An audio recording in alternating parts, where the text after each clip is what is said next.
Hello Tubesters, it's Gav and welcome to another one of my videos. Today we're looking at some 15mm steel fist miniatures produced here in the UK. Metal figures, and lovely they are too. I've just got the two bases. I've put them on 60 frontage and 40 deep, and I'm going to hopefully be putting the foot figures. Let's see, we're still working on these, work in progress, but we've got the foot figures to base and whatever yet. This is Sir Edward Fords' regiment of horse. They also had a troop of dragoons. They're not shown here. I'm saying that dragoons have been put aside to maybe man some hedgerows in a defensive manner, should these need to fall back. It was raised in 1642 and was, I think it finally capitulated in 1645 at the Siege of Winchester. Now, I'm doing an army under Sir Ralph Hopton in the West Country. There were units like this that was actually raised in Sussex and, just let me look at my notes, yeah, Berkshire. Sussex and Berkshire, this was raised, and did some skirmishing and was besieged in, yes, Gav is looking at his notes, he has written them down for a change, besieged in Chichester. I'm looking to more though, because they've also fought under Sir Ralph Hopton at Cheriton, Croppedy Bridge and Lostwithiel, at the Second Battle of Newbury as well, finally being besieged in Winchester in the 1645 when, again, they went into the bag, as they would say in World War II, captured.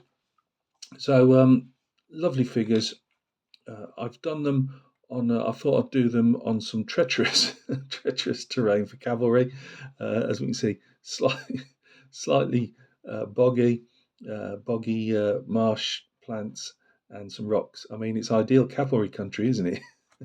But I have also read numerous accounts of cavalry units having to make these type of charges, and they're doing so here. Really nice, as I say, lovely figures. I've got not a bad word to say about them, really. I can't. Well, not really. There's nothing really that was wrong. As I say, the riders will slide around on the horses slightly. I use a thick super glue, put them down, but I always go around my figures anyway with make a worm of putty and go around and just smooth that in as well, and that would help fix them in. I've used puddle water. I just paint the base first, put puddle water skim on top, then I usually put a bit more of a different colouring to it, maybe around the sides, and then put another skim of this, I think it's AK water effects, like puddle effects, and it's ideal for small figures like this.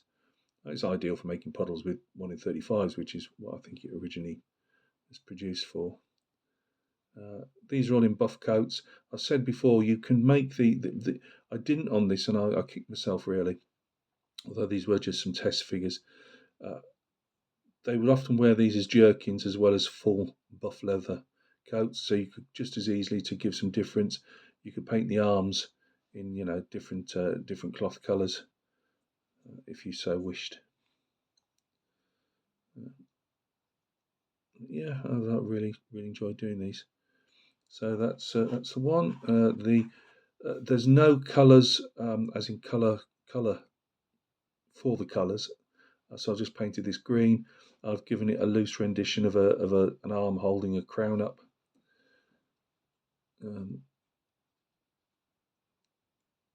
To me, Divine Right of Kings, he's just taking him off the big guy upstairs.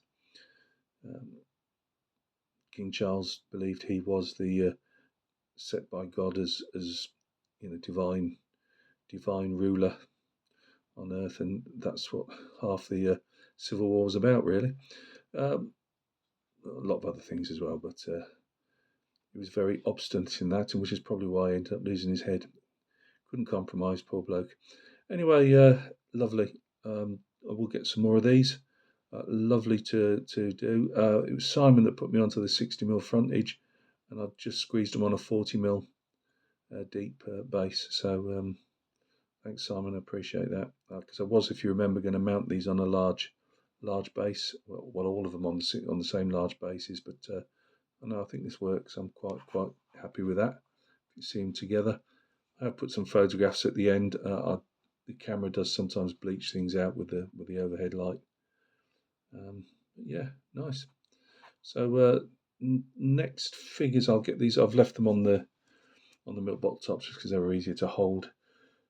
The infantry, as you can see, is coming along. I've got 4 more that are completely just in primer, haven't been started yet, and I shall go back after this video and finish off the 4 that I've been working on. So it's not far away. That unit is going to be a unit that's come down from the Oxford Army under the King, which did join. There was a portion of it was sent down to the West Country. As I say, this was already a formed unit. You can buy them from this particular unit with what I call the Oxford uniform, and you can buy that as a formed unit rather than separate pikemen and separate musketeers or shot. So that's going to be said as a unit that's come down from Oxford. I've just got to find a red jacketed unit that's come down from Oxford that was in. I'll have a look at some of the orders of battle again. So look after yourselves. Thanks for stopping by and taking a look. If you fancy some of these figures, they're on Steel Fist Miniatures website.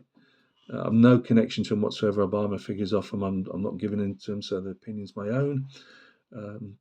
Yeah, but nice, just nice size. I often paint small figures for myself.